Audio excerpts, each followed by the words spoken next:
This is way too close. 1 second, just one. Woo! All right, it's me. Y'all ready? Let's go.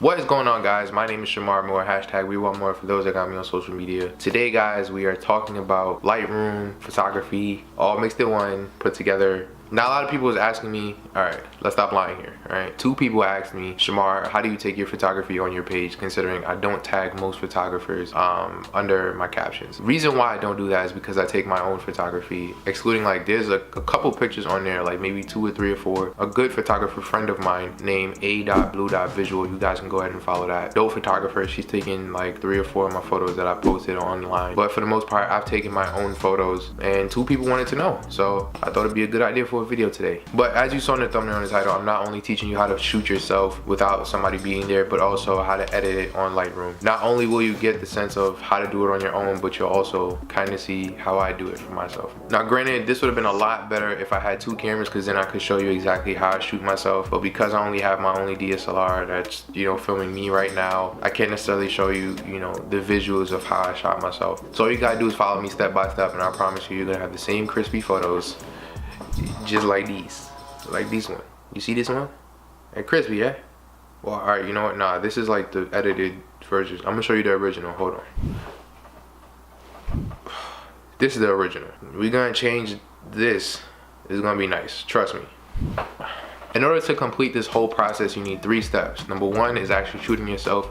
Number 2 is editing it in Lightroom, which is what we're gonna get into later. And number 3 is uploading it to Instagram or wherever you wanna upload it to. For this first step, you're gonna want a tripod. Reason why you can't use a GorillaPod, you can't use a monopod. The only thing though is because you're shooting yourself, everything has to be still, everything has to be stable. Especially if you're shooting faraway shots, because you don't have anybody else there, you're gonna have to use manual focus. I'll tell you the reason why later. With a GorillaPod, it's not as stable. It has 3 legs, sure, and it might stand on its own, but sometimes, you know, if it's a little too windy, it's gonna knock off, or if you didn't place it in a correct way, it's gonna fall off as well. With a monopod, it's only 1 leg, so unless you have like grass or dirt that you can stick it down to, it won't stand on its own at all. It will fall. So clearly you need a tripod here. With that tripod, set up your DSLR, and you're gonna go into your camera settings. I'm not entirely sure what camera you use, so I'm gonna do this for the Canon users. If you have a Panasonic, if you have a Sony, if you have a Nikon, you know, you can Google this. I'm not entirely sure. I don't want to give you guys false information. For Canon users, what you want to do, from the dial tone, switch it to manual. Never shoot on anything else in photography or videography. Once you put it on manual, you're gonna go to the photography section. So click it to the photography section, and on your screen you're gonna see a queue.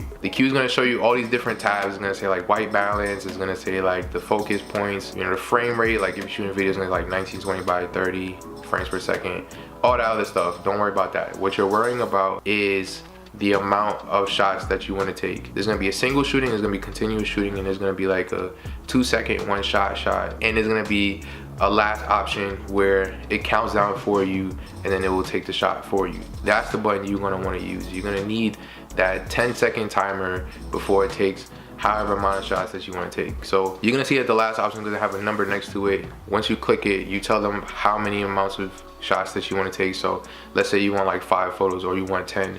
You can tell it that. Once you do that, click it, poof, you're ready to go. It's gonna count down for you. It's gonna give you like this orange light. That's, well, on my camera I have the T5i, so it's gonna be like this orange light next to the shutter button. Once you click that, it's gonna shine bright. It's gonna give you a tone and also the light. It's gonna tell you how much time you have before it starts shooting. That's how much time you have to set up back, you know, your props, whatever you was trying to do with the photo, you know, the pose that you wanted to do, whatever the case may be. That's how much time you have. It doesn't necessarily have to be 10 seconds. You can manually switch it to like 3 seconds if you want to. The only thing is though, the shorter the seconds, the shorter amount of time you have to run back to the pose that you're trying to do. Just make sure you give yourself enough time to actually get back into the pose and put all the props in whatever photo you was trying to capture, so that, you know, your photo could come out in 1 try versus like doing this like 10-15 times. But regardless, now that you got your picture, let's head into step 2. We're gonna go into editing into Lightroom. So yeah, let's jump in the laptop. So now that you're on the laptop, what you want to do is open up Lightroom. Now for those who don't have Lightroom or want to know where to get it from, you guys can go ahead and get the Adobe Creative Cloud. It is the best thing around. It gives you everything from Photoshop to Lightroom to Premiere Pro to Audition to Illustrator. You name it, whatever you're trying to do in terms of editing and being a creator, the Adobe Creative Cloud source is excellent. All right, it's only 30 bucks a month. If you're a student, you get like $10 for a year, a month. But yeah, if you want to edit these photos for free, obviously Lightroom isn't the place for you. What you can do though, you can edit on your phone. You can just take, if you shot on a DSLR, just take the SD card, plug it into your laptop. You can AirDrop it if you have a Mac, or if you have a Windows, you can send it to your email and then export it to your phone. Once you do that, this is a great app. I'm pretty sure you guys know it, but it's called VSCO. Great app. It gives you everything that basically Lightroom gives you, but on a mobile device. And then poof, you can upload it from there. But this video right now specifically for those who want to use Lightroom and become like really professional, not only on a mobile phone but on a laptop source as well. Now you can see the 3 photos it's already edited. What you want to do is press library on the top right and press import. Alright, once you do that, select your source, obviously your SD card. These are like pictures from mad long ago, so the last photos I'm pretty sure is at the bottom. So we're just gonna take one. We're just gonna use this here. Alright, you're gonna press this little box at the bottom. It's called include and import. Then you press import. Once you do that, poof, is gonna import the file to the big screen. Then you want to press develop. Once you press develop, it's gonna give you all these things. Now if you have presets, you can just automatically stick it on if you don't feel like doing all that. I'm pretty sure most of you either are beginners or you really don't know Lightroom like that and you're trying to learn a little bit. So automatically, what I can tell from this picture, it's way too bright. Well, it's not way too bright, but it's a little bright in the background. You can't really see me that much and my skin tone is a little off. So first thing I'm going to do is change the exposure. You're going to go to the right hand side. There's going to be all these little panels. You press basic.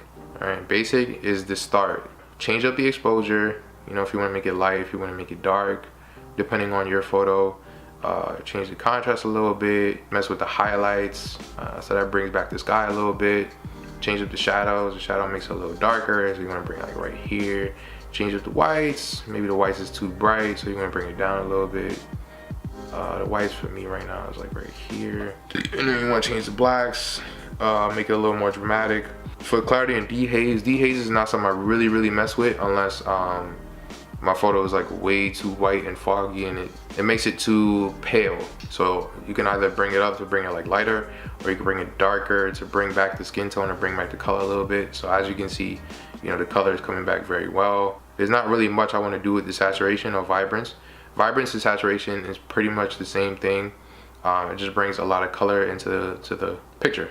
So once I'm done with that, change it to the way you like. If you want it black and white, obviously you go to the treatment and you can change it from color to black or white. The tone curve is not something I really mess with either. I mean, I touch upon it a little bit, but it basically like goes into more depth of what you did in the basic. So we're not gonna waste too much time here because the video is getting kind of long. Poof, that look kind of nice. It's like right here. The HS on the color, that deals with like the saturation of each color. So like say you see a green in your photo and you want it to brighten up more, you can change the saturation and push it all the way up, or you can push it down. You notice how the greens on my sweater gets dimmer and brighter as I move the green panel. There's not really much I want to do with this photo because I kind of like it the way it is. So the last thing I would do for Instagram, you press like this little crop button on the left hand side. You go to where it says aspect, where it says original, go to 4:5 or 8:10, click it, and then position the photo very well. Make sure your photo is straight. If it's not, you can like go to the edge of any corner and just twist it until like the squares is in perfect lining. Then you click the box again and it brings up your photo. Last thing I want to do, my lens likes to bend the photo a little bit, so when that happens, you go to lens corrections and you click enable profile corrections. All right, and poof, this photo is ready to go. And finally, the last thing you want to do for uploading to Instagram, you want to press file, you want to press export. You can export it to wherever you want. I like to export it to my desktop because my desktop is like always there. And then you can put it in a subfolder. It will create a folder for you on your desktop. So I call this one 2019 because these are all the photos I've taken in 2019. I usually leave it on JPEG. The color space, leave it, just don't touch anything. The quality, if you want it to be like extra crispy, you want to put it to 100. 100 will bring up like a lot of sharpness, and we all know how Instagram is with their compression. So the higher the quality, the more compressed is gonna happen. So I like to leave it at like 76, because 76 not only is the like default for Lightroom, but I've noticed a lot of times that my photos stay very well lit and everything stays the same when I leave it on 76. I've tried 100 one time, it didn't come out nice, so yeah, I just left everything like that.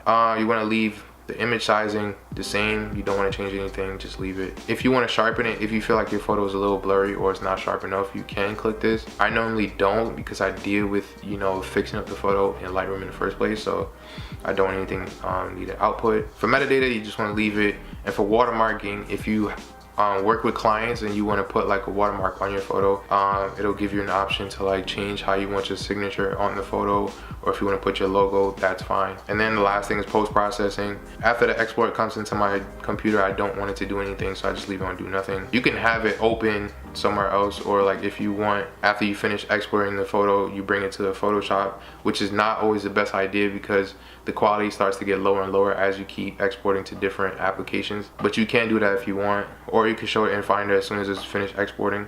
I like to leave it at do nothing because I know it's on my desktop. Once that's done, you press export. There's gonna be a little tab that says export one file. You're gonna wait for it to finish. As soon as you see it disappear, that means it's done. Poof, you can minimize that. Go into the folder that says 2019 or wherever you named it. Go to it, find the photo, which I'm pretty sure is this one. And then poof, you drag it to AirDrop, find your device, and then poof, it's on your phone and you're ready to upload. But guys, I'm out of here. Thank you guys for watching. Make sure to follow me on all social medias. I'm pretty sure you guys saw it on the bottom this whole time. Love you all, and I'll see you guys in the next rant, vlog, or tutorial.